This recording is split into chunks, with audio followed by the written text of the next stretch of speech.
Petrol is going to be a problem. All fuel is going to be a problem.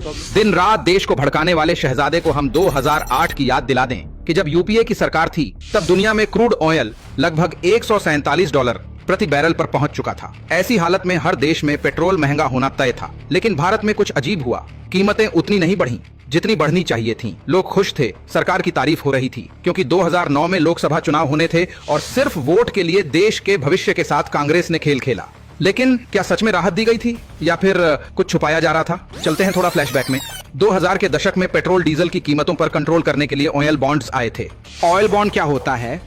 Oil bond सरकार का लिया हुआ कर्ज होता है जो तेल कंपनियों का घाटा भरने के लिए दिया जाता है। सरकार यह पैसा तुरंत नहीं देती बल्कि बॉन्ड देकर बाद में ब्याज के साथ चुकाती है। ये इसलिए लाया गया ताकि देश में संकट के समय आम नागरिकों पर अचानक महंगाई की मार न पड़े। लेकिन फिर आई कांग्रेस की यूपीए सरकार और यहीं से कहानी ने खतरनाक मोड़ लिया। 2005 से 2010 के बीच लेकिन बाद में ऑयल बॉन्ड्स का इतना गलत इस्तेमाल हुआ कि इनकी मात्रा अचानक कई गुना बढ़ा दी गई।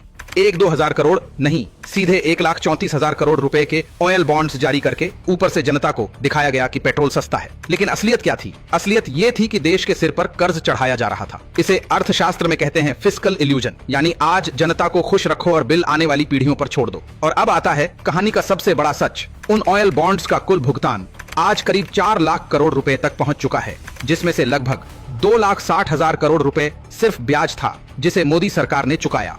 सोचिए, वोट के लिए लिया गया फैसला और कीमत देश सालों तक चुकाता रहा। आज जब तेल की कीमतों को लेकर राजनीति होती है तो सच्चाई अक्सर छुपा ली जाती है।